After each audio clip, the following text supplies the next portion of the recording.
Many years ago, in a secluded village called Ofiya, lived a girl named Amaka. Amaka lost her mother when she was a baby due to complications related to childbirth.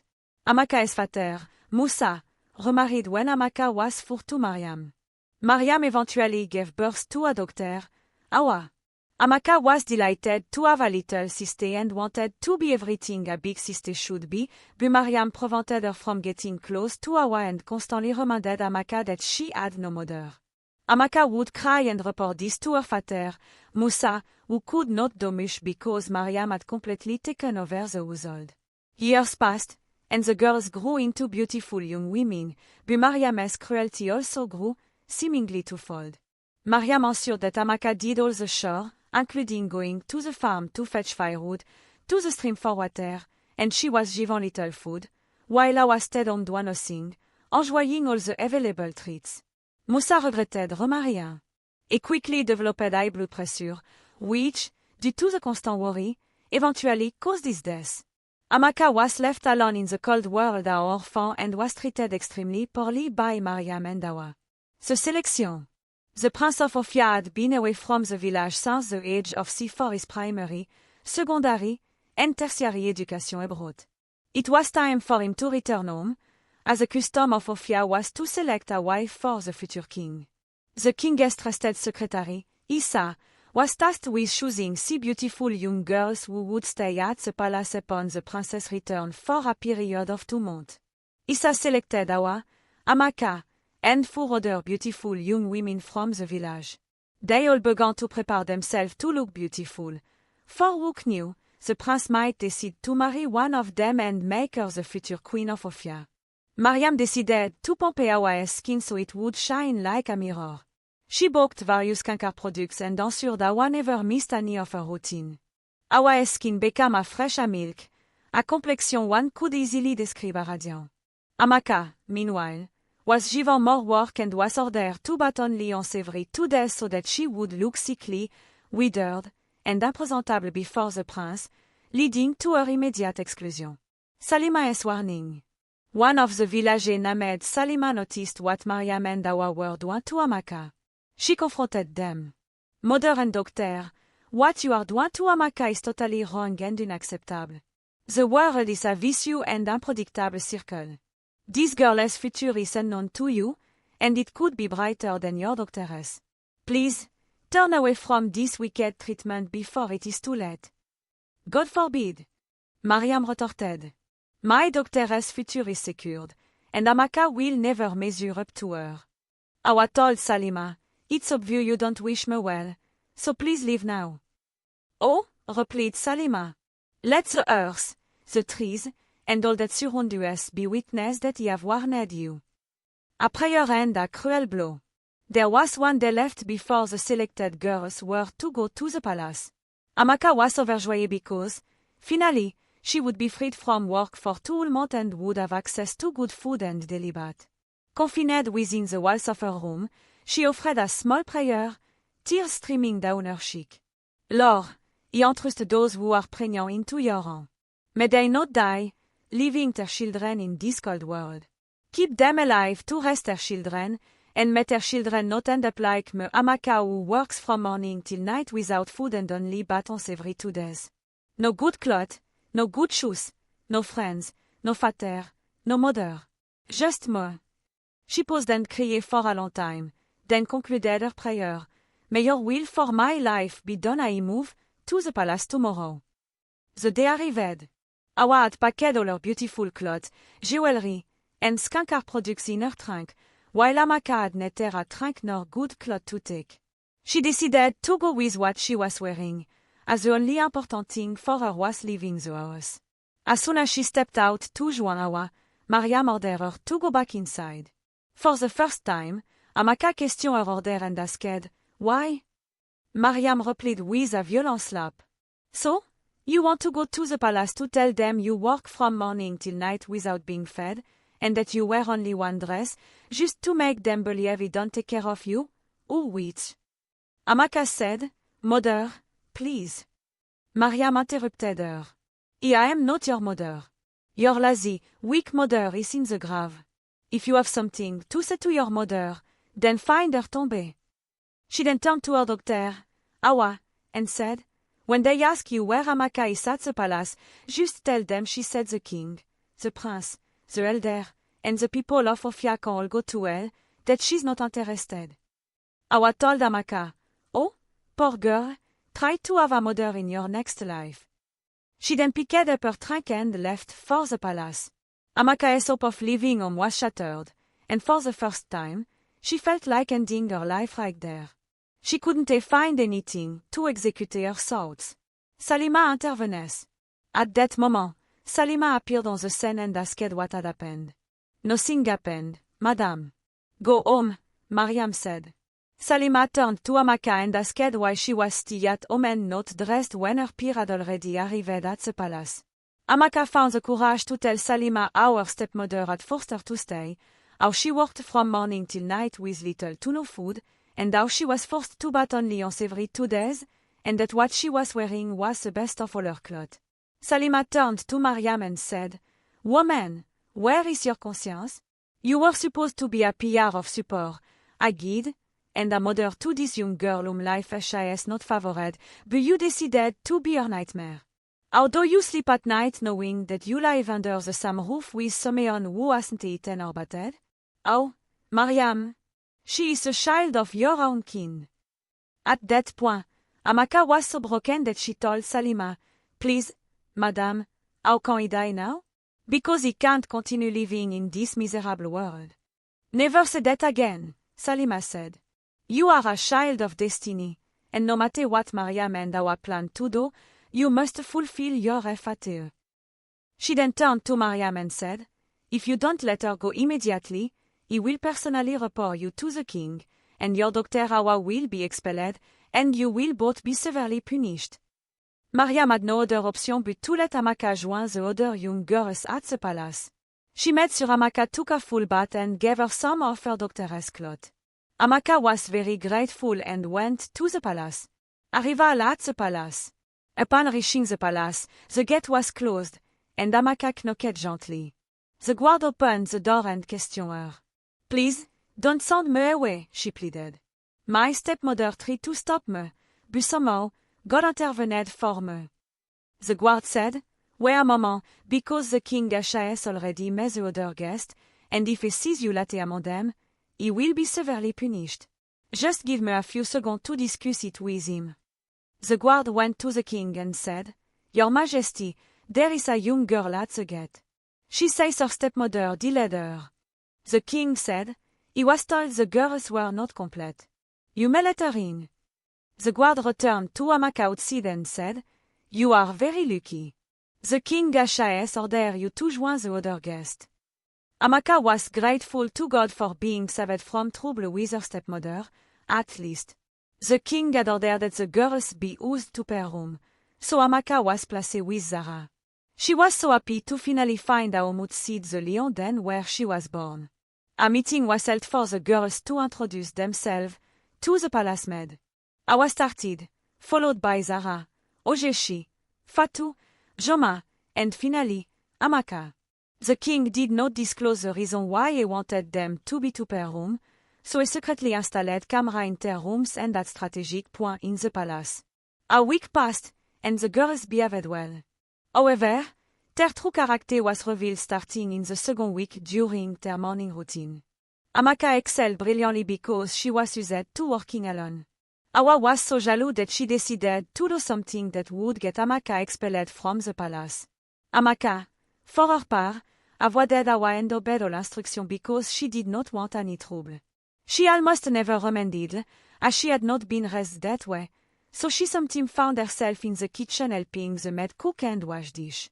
She felt so relaxed among the maids and even hoped to be employed as one of them also to moreover. Turmoil and witchcraft. Ojeshi was very unruly at the palace and claimed a position she hadn't achieved, while Joma slept with one of the palace guards and ended up becoming pregnant, leading to her expulsion from the palace. Awa's mother, Mariam, prepared a charm that she secretly introduced into the palace on the day the prince returned, along with a written note explaining how Awa should apply it. Awa rubbed it on her tongue the next morning, entered, and greeted the prince in his room. As soon as she said, "Good morning, my prince," the prince was instantly charmed and lost all sense of propriety.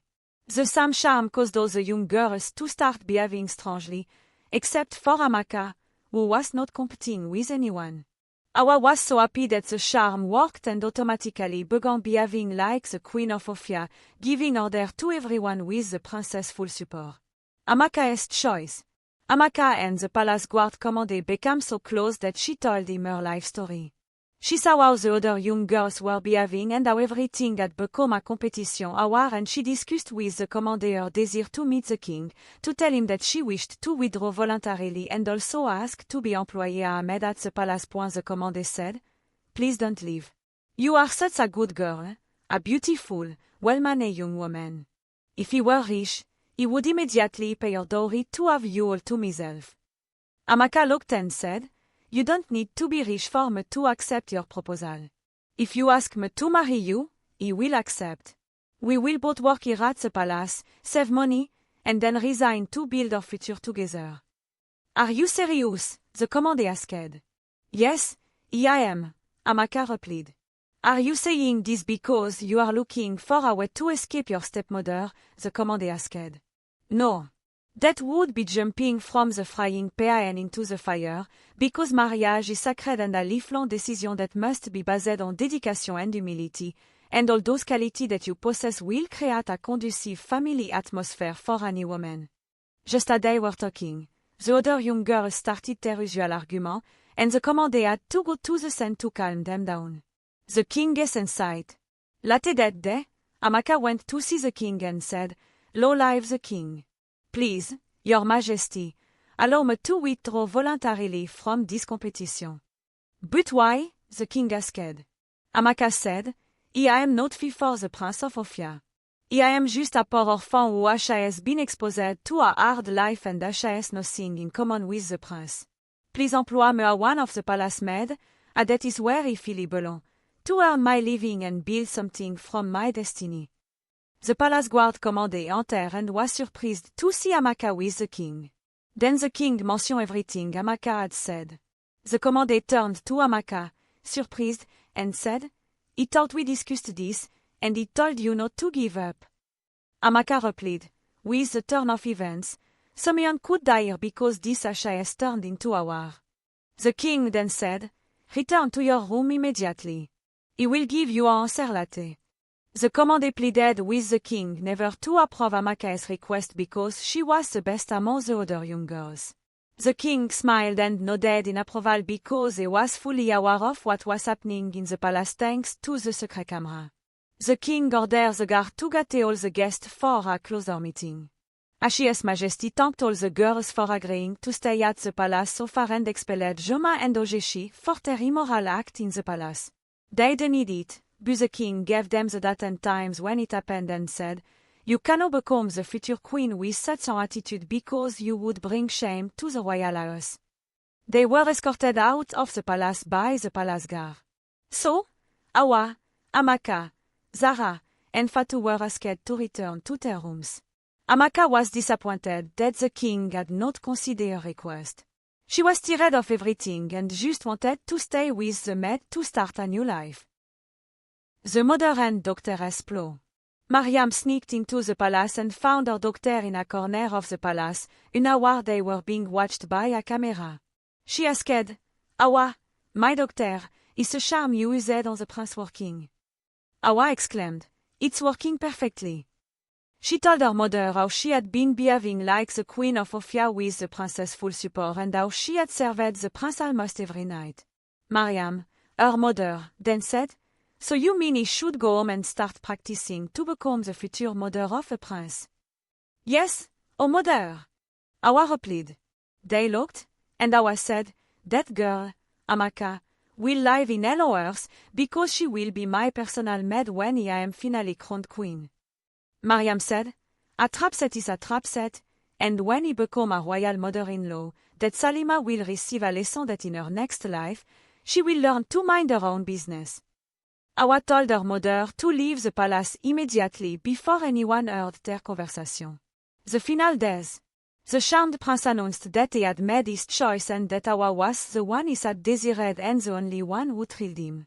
Amaka could no longer wait for the final day. She had the idea of asking the guard commandant to allow her to cook for the remaining days she would spend there.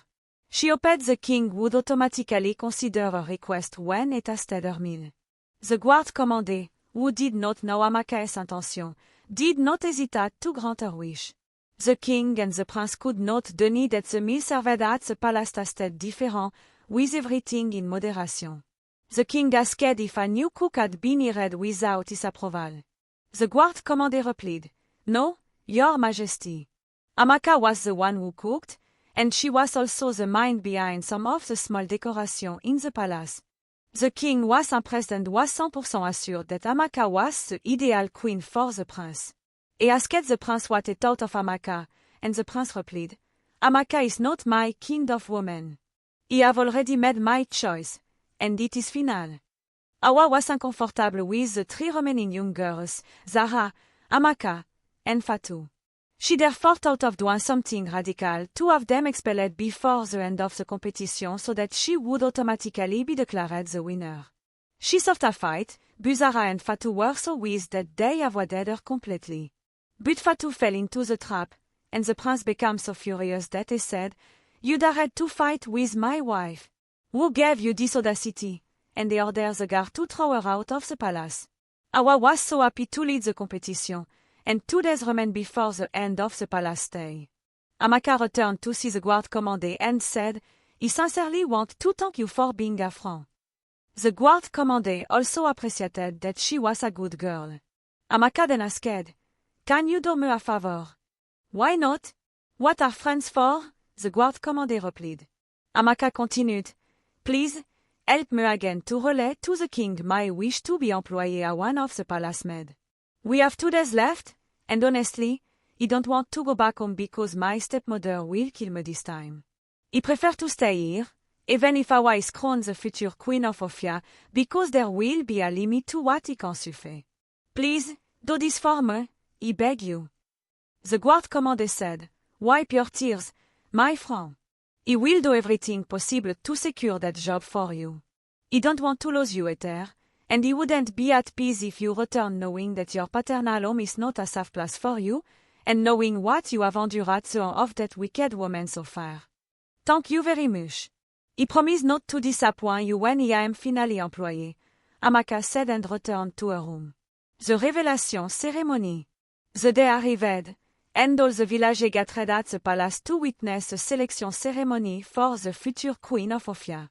Zara and Awa wore magnificent in their lavish princess dress, but Amaka wore a simple skirt and top that Salima had given her, just waiting for the ceremony to start. That was what mattered most to her after all.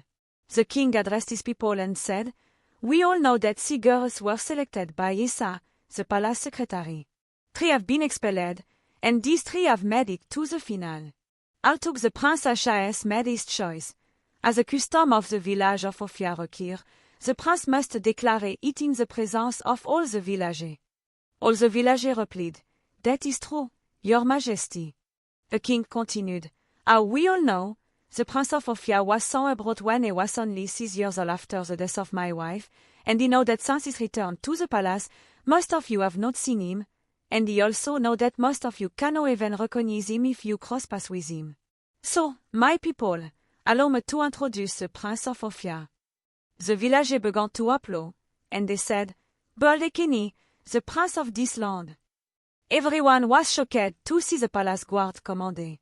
Awa fainted, and her mother was speechless. Ekeni, the so-called palace guard commandant, greeted his people and told them how his father, the king, had developed a plan and how grateful he was because the plan had given him the best gift any man could ask for. Prince Ekeni then said, "My people, the future queen of this land is none other than Amaka." Amaka could not believe what was happening, so she just stood there motionless. She was simply speechless, and suddenly, tears streamed from her eyes. Prince Ekeni went to meet her, wiped her tears, and ordered the guard to bring the royal gown he had custom-made for her. It remained a dream for Amaka, as she did not believe the Lord would intervene so quickly for her. She wore the gown and was radiant. Mariam and Dawa, Ashamed and Dunable to witness the scene of Amaka being crowned the future queen of Ofiya, had to flee the palace, running. Months passed, and Dawa discovered she was pregnant by the so-called prince she had met at the palace, only to find out later that the king had read him elsewhere and paid him. She carried the pregnancy to term and became a single mother. If you enjoyed this story, subscribe and leave a little warm comment to encourage me. Also, tell me in the comments from which country you watched this video.